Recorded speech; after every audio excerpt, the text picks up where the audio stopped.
19h à Katakokombe, 19h à Kinshasa, 18h ici en République démocratique du Congo, la capitale, heure à laquelle nous vous convient sur Kinshasa. Direct économie, le ministre Jean-Marie Kalumba est-il victime ou responsable? Vous savez qu'il a été destitué par les députés nationaux et jusque-là, il n'a pas encore présenté sa démission. Joseph Baindama, membre AVDC, il sera de nôtres, on va parler. Alidor Mouyaya, jeune leader et aussi coordonnateur des RBI. Tribalisme et régionalisme, quelles conséquences sur le développement de la République démocratique du Congo et que reproche-t-on réellement à Madame Dominique Mounongo? Vous savez qu'on a porté plainte par M. Nedarkan Kolongo. Voilà ce qui fera la charpente de notre Kinshasa Direct. Bien avant cela, de l'autre côté, nous avons Bédrine Kenge pour les grandes lignes. Bienvenue à vous, Bédrine. Merci. Les grandes lignes de l'actualité, c'est tout de suite.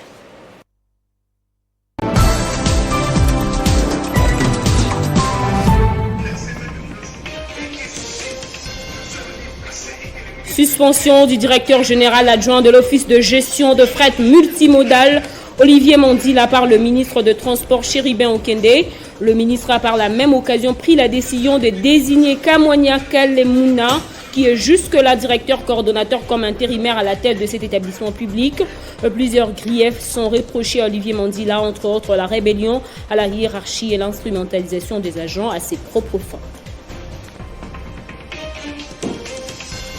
Le ministre de l'Enseignement supérieur et universitaire Moïndo Nzongi a lancé le projet d'identification biométrique du personnel et des étudiants de l'ESU, une numérisation qui va faciliter la gestion au sein des établissements universitaires et au ministère en vue de l'acquisition d'une vraie base de données, mais également la vérification des vrais diplômes et la suivi de la scolarité des étudiants. En dehors de nos frontières, l'Assemblée générale de l'ONU a décidé ce jeudi de suspendre la Russie du Conseil des droits de l'homme, une décision impulsée par les États-Unis en raison d'atteintes flagrantes et systématiques aux droits humains et au droit international humanitaire depuis l'invasion de forces russes en Ukraine. Le vote a recueilli 93 voix favorables et 24 pays ont voté contre cette décision. C'est la deuxième fois qu'une telle suspension est décidée après celle de la Libye en 2011. Et au Yémen, exilé à Riyad, en Arabie Saoudite depuis 2015, le président du Yémen a remis jeudi ses pouvoirs à un nouveau conseil pour diriger son pays ravagé par la guerre. La décision d'Abd Rabo Mansour Hadi constitue un bouleversement majeur au sein de la coalition qui lutte contre les rebelles houthis. Ce nouveau conseil présidentiel sera composé de 8 membres et sera dirigé par Rachad Al-Halimi, ancien ministre de l'Intérieur et conseiller du président yéménite. À suivre dans l'édition du soir, les développements de ces titres et bien d'autres avec Christopher Ochokoum. Dans un instant, retrouvez Jean-David Kidolo pour la suite des Kinshasa Direct. Téléchargez les infos Télé 50 sur www.tele50.cd.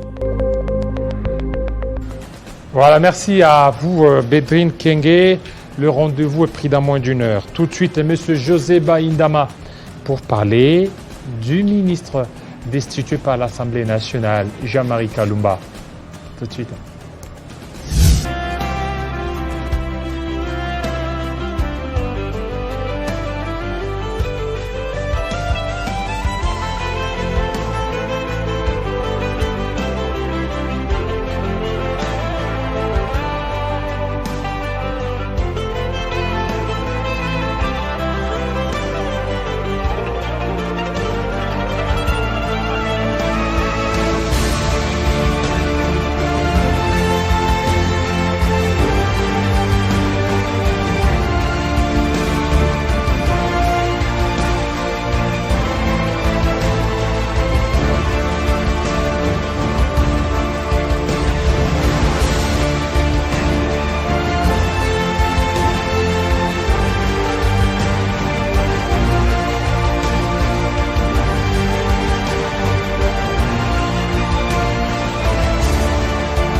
Jean-Marie Kalumba est-il victime ou responsable? Il a été destitué par les députés nationaux. Jusque-là, sa démission tarde encore à être déposée. Nous allons parler avec M. Joseph Baindama. Bienvenue. Merci. Voilà, AFDC a perdu un pion très majeur, très important. Et cela crée un peu des frustrations parce que Jean-Marie est parti. Il y a même les légats qui sont certainement divisés parce qu'un des leurs a été destitué. Et vous, quelle lecture faites-vous de cette situation, M. Joseph Baindama? Bon, ça c'est une question qui relève de la compétence de la conférence de présidents. Lorsque l'organe suprême de notre regroupement ne s'est pas encore réuni et n'a pas encore communiqué là-dessus, je n'ai pas la qualité de donner une information ou bien un point de vue là-dessus. Voilà. Parce qu'il y a d'aucuns qui estiment que c'était lui-même le président de votre parti politique AFDCA. C'est lui qui était en même temps ministre aussi de l'économie parce qu'il connaissait un peu l'économie et que Jean-Marie Kalumba était là, c'est juste une étiquette. Mais en fait, ça c'est n'importe quoi. Les gens, je regrette que les gens n'ont pas des choses à dire.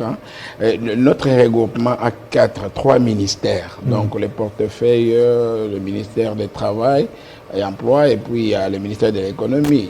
Est-ce que vraiment quelqu'un qui est à la tête d'une institution aussi importante que le Sénat peut avoir le temps pour combiner les ministères et puis gérer les ministres? Et que c'est lui qui gérait tout, non? Non, pas du tout. Mais comment vous pouvez dire ça? Les tests du pays sont clairs. Comment un président du Sénat, même si le ministre est de notre regroupement, il n'a pas même mis sur lui, le ministre est libre. Et puis vous savez que le ministre Jean-Marie Kalumba est un fils maison du ministère de l'économie. C'est un haut cadre du ministère de l'économie. Au cadre? Oui, parce que tous les gens, en fait, parce que dans notre pays, on parle toujours de fils maison, mais lui, c'est un fils maison, vraiment un fils maison. Alors, mais qu'est-ce qui n'a pas bougé? Qu'est-ce qui n'a pas réussi? Bon, je me réserve un peu d'analyser cette histoire. Oui, mais parce que, vous voyez, c'est vous qui êtes majoritaire au niveau des lignes sacrées, mathématiquement, numériquement, mais pourquoi vous n'avez pas pesé de tout votre poids pour maintenir votre ministre? Nous sommes tenus à la discipline de notre regroupement. On vous a trahi? Non, nous avons eu consigne de ne pas commenter là-dessus. On va voir comment ça évolue. Donc, mais déjà, ça se commente, non? Oui, mais les gens peuvent commenter. Les gens peuvent commenter, ça n'engage. Il y a même des acteurs de société civile qui sont passés ici, qui ont commenté en fait, par rapport à ça. Les acteurs de la société civile commentent souvent les choses là où on ne les attend pas. Même le messier de la société civile que vous avez reçu ici, en fait, ici, moi, tu m'as présenté, je suis du regroupement AFDC allié, mais lui, il est de quelle société civile? Société civile, synergie, la société civile. Voilà. La réunion de toutes ces sociétés civiles. Il y a les gens qui se présentent par pseudonyme, société civile, et puis, on ne sait pas. Vous aussi faites partie de la société civile parce que vous êtes journaliste, la société savante aussi. C'est comme ça. Moi, je pense la société civile ne peut pas commenter à notre place. Nous sommes un regroupement politique. Nous avons notre façon, nous sommes en famille. Bon, tout ce que vous parlez de la majorité, nous sommes de cette majorité-là. Ce qui s'est passé là-bas, nous ne pouvons pas le discuter sur la place publique. Si nous avons des choses à discuter, on va les discuter entre nous. Et voilà. On ne pouvait pas peser. Donc, nous sommes là, nous sommes dedans. Mais vous deviez quand même peser pour maintenir votre ministre. Nous devrons peser en tant que notre regroupement ou bien en tant que... en tant que regroupement, parce que d'abord, voilà, il est de l'AFDC. C'est majoritaire. Nous sommes en démocratie. La loi de la démocratie a décidé autrement. On ne pourrait pas s'imposer. Est-ce qu'avec ça, ça a créé une frustration au sein de l'Union sacrée? Une guerre entre Mbosso et Bahati? Non, je ne sais pas, à ma connaissance. Ils sont en harmonie, les deux? En fait, ce sont les chefs des deux institutions. Moi, je ne peux pas comprendre comment ça se passe entre eux. Moi, je sais qu'il n'y a pas de problème. Oui, mais parce que ils auraient pu dire à Mbosso de pouvoir Vous savez, les grandes personnalités comme ça, lorsqu'ils sont en déphasage ou pas, c'est par des communiqués, par les médias qu'ils le font. Mais comme ils ne le font pas, c'est qu'ils sont en harmonie. C'est que moi, je constate, ce sont des amis, c'est des gens qui sont à l'aise, ils sont bien. Bon, s'ils ont des choses à se dire, ils se sont déjà dit, mais je ne sais pas. Mais à mon niveau, à notre niveau, je comprends que ça va bien. Donc, vous êtes serein qu'il n'y a pas de problème entre les deux? Je ne peux pas donner un point de vue qui ne relève pas de la compétence de la conférence de presse. Alors maintenant, aujourd'hui, le ministre Kalumba, il a été victime ou il est responsable de ces actes? Vous revenez, c'est la même chose. Je dis, je ne vais pas analyser cela. Moi, je viens, j'ai besoin de répondre à la, oui, allez-y, répondez. Mais je vous pose question. Nous avons suivi avec consternation, avec un peu une déception, les propos que le Messie a tenu ici, que je ne connais pas le nom, je n'ai vu que les images sur votre chaîne. Blaise Mongo. Voilà, que de la société civile. Mais c'est Blaise Mongo a tenu ici des propos peu discourtois, sans élégance. Vous savez, dans la vie, dans la société politique, donc dans la politique de notre pays, donc la vie de notre pays comme elle évolue politiquement, c'est des gens comme ça qui mettent des huiles dans le feu pour rien. Il a parlé de notre cher collègue, notre camarade Jean-Marie Kalumba. Il a traité de fils de Bahati. Il n'est pas le fils? Non, pas du tout. Il est cadre de l'AFDC. Mais fils peut-être politiquement? Non, fils politiquement, l'approche qu'il a fait n'était pas politique. Il a fait une approche biologique. Donc, c'est-à-dire que il voulait présenter à qui veut l'attendre que les professeurs Bahati, le président du Sénat, n'ait choisi que dans sa famille pour nommer les gens. À ce que je sache, c'est faux ce qu'il a dit? Ce n'est même pas faux, mais c'est archi faux. Parce que je connais le fils de notre autorité morale, de notre président. Ils ne sont pas en politique. Ils sont en politique, ce sont des citoyens congolais, encore que la constitution congolaise n'interdit pas ça. Ils sont des politiques, ils sont des citoyens, ils ont la liberté de jouir de leurs droits. Hein? Ils sont libres de leurs mouvements et de leurs choix. C'est comme ça dit la Constitution. Tout Congolais est libre de choisir les partis politiques qui vont évoluer. Donc vous voulez qu'ils évoluent où vous voulez, mais vous ne voulez pas qu'ils soient là où ils peuvent être. Ils sont là. Moi, je connais. Nous avions des problèmes politiques sérieux avec notre regroupement. Il y a les gens qui ont tenté par aventure de dupliquer notre regroupement. J'ai vu ces enfants au fond. Les enfants de Bahati. Oui. Au fond. Oui, je les ai vus. Nous avons organisé des sit-ins, nous avons organisé beaucoup de tractations, de contacts à gauche, à droite, et ils étaient au fond. Au front et au moulin, ils étaient avec nous à tout moment. Et ils participent même dans des activités majeures du regroupement et du parti. Et pourquoi ils peuvent participer comme ça sans participer au gâteau ou bien contribuer? Parce qu'ils contribuent à l'évolution de notre politique, à l'évolution... Alors maintenant, pourquoi vous êtes là? Pourquoi vous... Moi, je suis là pour fustiger les comportements de messieurs que vous venez de citer. Il a cité, il veut faire l'amalgame entre les mouvements, les comportements d'un citoyen. Le professeur Bahati est un citoyen connu de tout le monde. Tout le monde connaît comment il évolue, comment il participe à l'amélioration de la situation politique dans toutes les tractations. Depuis la conférence nationale, il était là. Alors, quelqu'un qui donne toute sa vie pour son pays, vous allez passer dans un plateau, dans une chaîne pour insulter, parler négativement de lui, comme s'il était quelqu'un qui avait un problème particulier avec lui.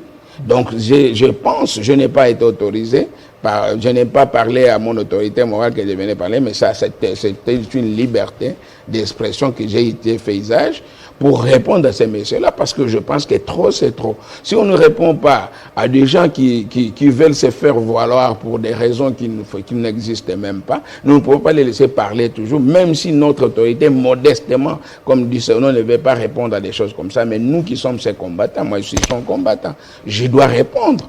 Parce que je ne peux pas prendre quelqu'un comme modèle et accepter que n'importe qui passe à la télévision pour le vilipender. Et qu'est-ce qu'il a dit des frustrants dans tout ce qu'il a dit là? C'est vous qui avez les images, parce que je vous ai prévenu, si vous avez les images, vous les balancez, vous l'avez constaté vous-même. Il le dit... Non, mais vous en venant, c'est que vous avez suivi. Bon, parce qu'il dit, l'autorité morale s'acharne sur la personne du sénateur Matata. Et ça c'est faux, c'est pas où c'est vrai? Mais c'est faux. L'autorité, le président du Sénat fait son rôle. Mais pourquoi ne pas gérer cette histoire? Mais des crispations, c'est-à-dire Bahati Lukwebo, c'est lui qui serait... Bahati Lukwebo n'est pas un médiateur. Aux manettes pour freiner un peu... En fait, il n'est pas médiateur. Le recouvrement des humilités d'Augustin Matata Ponyo. Oui, comment? le recouvrement des immunités de Matata. Mais ça ne dépend pas du président du Sénat. Ça Il n'est dépend pas de une qui? juridiction. Ça dépend de qui? Ça dépend de la démarche judiciaire que Matata doit déclencher. Mais déjà, au niveau de la démarche judiciaire, c'est déjà fin prêt. C'est que Matata Ponyo, au niveau de la Cour Vous constitutionnelle. savez, pour que les au niveau de la Cour constitutionnelle, je ne Matata- maîtrise pas l'aspect juridique sur là-dessus, mais vous savez qu'au niveau, pour qu'on en arrive là, le parquet général a écrit au Sénat pour qu'on lève les immunités de Matata pour qu'il se présente librement devant la justice. Je vais vous rappeler que M. Matata était en Guinée-Conakry, je ne sais pas si c'est au Bénin. Guinée-Conakry. En Guinée-Conakry. En revenant, il est parti, ce n'est pas pour être sénateur de la République démocratique du Congo là-bas. Sûrement, le Sénat ne lui intéressait pas. Ça n'engage que moi. Il est parti là-bas, il a décidé de rompre les activités qu'il avait là-bas pour revenir et répondre à la justice de son pays. Il a déclaré ça sur RFI et dans d'autres médias. On l'a suivi. Et en arrivant à l'aéroport d'Njili, il a donné la même réponse. Il a fait la même déclaration. Alors, je ne comprends pas où est l'intercalation. Alors, mais là, pourquoi le Sénat ne s'évertue pas aussi à demander la suite du dossier? En fait, c'est-à-dire qu'il fallait qu'il demande la suite du dossier si à vous la avez bien justice, c'est pour aller vite et que les paisibles citoyens, Augustin Matata Ponyo, puissent recouvrir ses immunités. Mais le président du Sénat a déjà répondu là-dessus. Il a dit qu'il ne peut pas se constituer en instance judiciaire. C'est-à-dire qu'au sénateur Matata d'aller au parquet général pour dire, voilà, vous avez demandé au Sénat de lever mes immunités. Ça n'engage que moi, c'est moi qui propose. Ce sont des personnalités qui se connaissent depuis, ils ont travaillé ensemble. Ils étaient dans les mêmes. Donc, Matata était premier ministre où le professeur Bat était premier ministre où il était ministre, je crois, de l'emploi et de l'économie ou autre chose. Donc, c'est-à-dire qu'il est important que les sénateurs Matata mettent de l'eau dans son vin. Le président Bat est président de l'institution où il est sénateur. Il peut aller, il y a des mécanismes, il y a des bureaux, je ne pense pas qu'il lui a refusé l'audience. Mais lui, il préfère le dire dans les médias. Les points de vue, le mécontentement, il est présent sur la place publique. Il va saisir même le secrétaire général des Nations Unies pour cela. Il va même... Est-ce que c'est lui qui a saisi le secrétaire général ou bien c'est la MONUSCO qui était ici, en fait, qui a donné des rapports? La MONUSCO a été saisie par lui. Donc c'est une démarche que lui, il a Est-ce que c'est la MONUSCO ou... Mais est-ce qu'il est important pour des choses du pays, pour des choses qui relèvent de la compétence? Mais lorsqu'il est lésé ici et qu'il ne trouve pas de solution. Moi, je ne suis pas là pour lui donner des démarches à suivre. Je ne suis même pas là pour fustiger sa démarche. Mais je suis là pour fustiger la démarche du membre de la société civile qui est venu de vilipender les gens, vilipender mon chef, mon autorité morale, c'est mon modèle politique. Les vilipender, c'est pour cela que je lui réponds. Parce qu'il faut comprendre, il faut savoir faire la distinction. Vous êtes journaliste. Si dans votre exercice, vous m'offensez, je dois passer dans le numéro, c'est-à-dire sur les plateaux, le plateau que vous m'avez offensé pour vous répondre, dans une sorte de droit de réponse. Donc ce n'est pas à ma famille ou bien à quelqu'un de moi, à mon ami de venir vous répondre ou bien à critiquer ce que vous avez fait contre moi.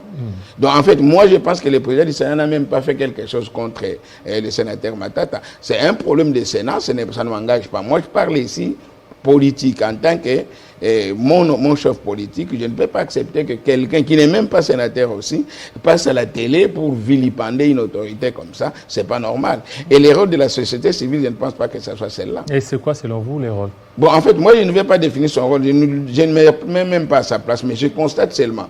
Dans notre pays, moi, j'ai participé un jour dans une formation où le formateur a dit, mais pourquoi au Congo, la société civile, lorsque le gouvernement ou bien un membre du gouvernement ou bien une autorité du pays initie un projet positif, on ne les soutient pas. On ne passe pas à la télévision pour dire, ah, nous soutenons ceci, nous soutenons. Mais lorsqu'un homme politique est en conflit avec l'autre, il y a des gens, bon, je ne sais pas, bon, l'éducation ne me permet pas d'attribuer des qualificatifs, mais je crois, et les gens qui sont mal intentionnés, qui veulent peut-être se faire valoir, passer à la télévision, dans les médias pour presque vilipender les gens, ce n'est pas important, ce n'est pas nécessaire. Donc, moi, je suis venu pour dire à ces messieurs-là qu'ils s'occupent de la société civile. S'il a un problème, d'ailleurs, il peut bien faire la médiation entre les deux.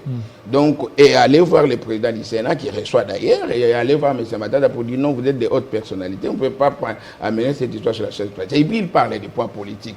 Il lui dit, il s'attaque maintenant, il est content que maintenant, tu as perdu les poids politiques parce qu'ils sont ministres déchus.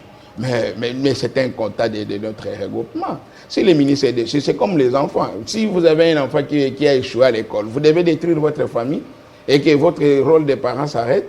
Les poids politiques débattent, pourquoi ils doivent fâcher? Okay. Les poids politiques, c'est une organisation personnelle, privée d'un leader qui veut atteindre les objectifs de son parti. Okay. Encore qu'on crée un parti politique pour accéder au pouvoir. Et pour accéder au pouvoir, il faut aller aux élections. Pour aller aux élections, il faut se préparer et les gagner. Et lorsqu'on les gagne, on doit s'en réjouir. Il doit s'approprier ces poids politiques. On n'a pas interdit à d'autres leaders d'avoir un poids politique. Merci. Lorsqu'on perd un ministre, on a toujours les députés. Les députés, on les déchue. On ne peut pas les déchoir. Merci beaucoup, Monsieur Joseph Bahindama, de votre réponse par rapport à ça. Merci surtout de votre passage. D'accord. Voilà. Monsieur Alidor Mouyaya, on va parler un peu du tribalisme et régionalisme, la culture, tout de suite.